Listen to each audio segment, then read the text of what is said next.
What's good, guys, and welcome to another episode of Mini Football Logic. It's Zeno here, and today we're going to be talking about Arsenal defeating Chelsea by 3 goals to 1. Now, on the surface of it all, it's not really a surprise, really, is it? The way Chelsea have been since Lampard took over, and even though Arsenal hadn't won a game in about 52 days leading up to this was the perfect game for them to end that streak, and here it was, after, getting torn apart by Manchester City.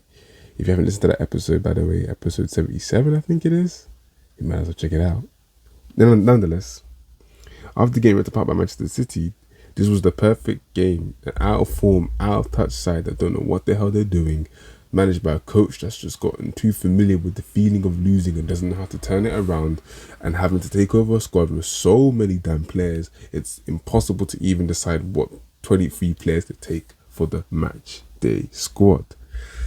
And in the game, you can just tell the difference between a side that know what they're doing and are going in the right direction and they're all pulling in the right way, to a team that doesn't know where they are right now and are in complete disarray and don't know what the hell they're doing. They've been managed by a guy that doesn't know their best team, which is a problem he actually had in his previous tenure, Lampard. And then, of course, just the players it doesn't look like they know what they were doing, and it looked like they were trying to do a Tottenham impression with 3 goals conceded in the opening half an hour.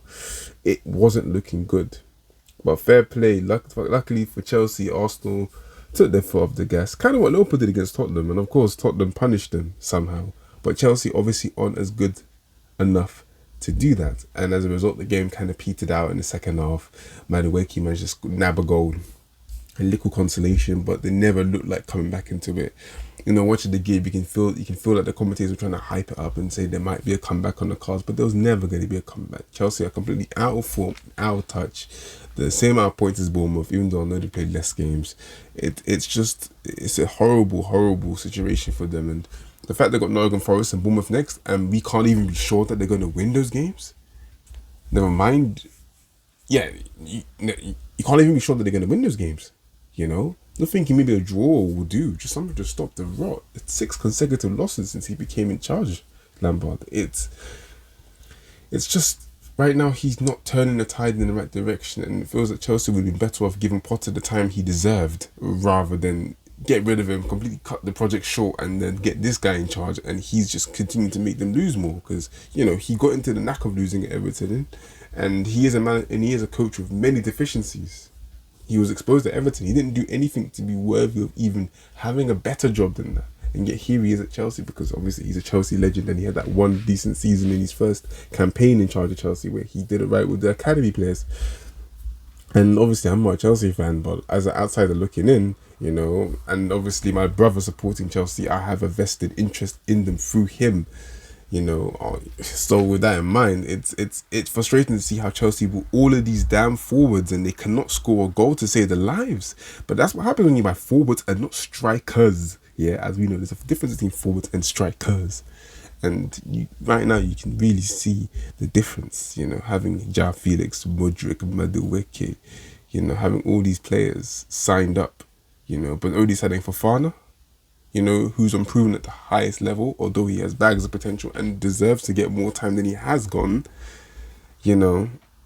Seeing those signings come in and realizing that they haven't fulfilled an area of weakness after loaning out Lukaku, it's terrible. Now they're plowing on with Kai Havertz as a false 9, even though he really should be solving another problem, aka Chelsea's creativity problem in midfield.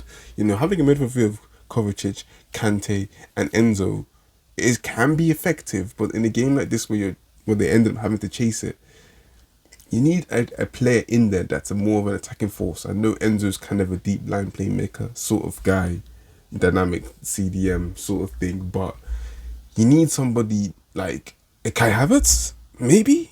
Oh wait, he's playing up front. He's not even number 9.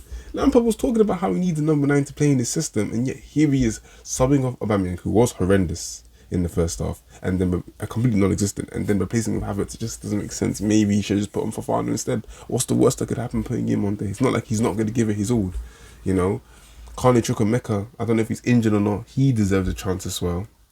If he's not hurt, he could actually give them that creative edge in midfield. I'm not going to say it off the cheek.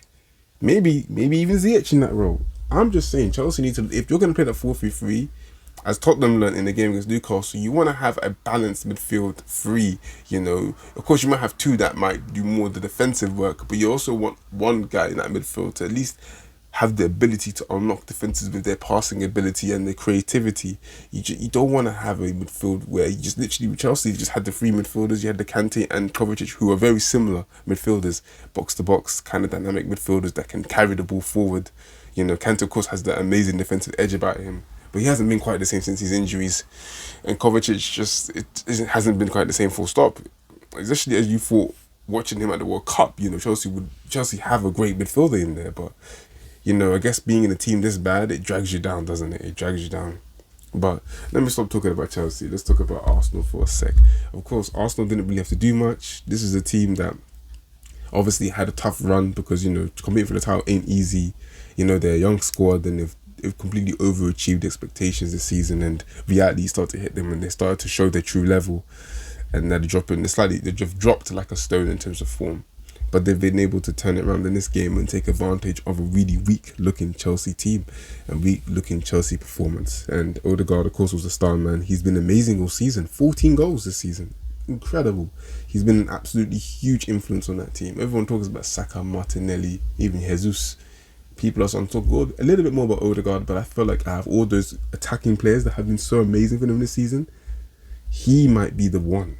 We know how important attacking midfielder can be because we've just seen how much Chelsea was lacking that, and how other teams in the past, like Tottenham and even Manchester United to an extent when Bruno isn't playing, are lacking that edge. That's why Man City have a whole host of them, and that's why they never fail and never have any problems. Of course, De Bruyne is the kingpin, but they have Mahrez, Grealish, Bernardo Silva. Need I go on? Yeah, honestly, it's very important to have an attacking midfielder that functions well within a system when you want to score goals. And Odegaard right now, he's not just running the midfield show, he's also scoring goals as well. And like literally after De Bruyne, he could be the guy after De Bruyne. That's how good he's been. So honestly, to see him score 2 goals, not much of a surprise. Carbon copies of each other as well. Jesus got his 10th goal of the season.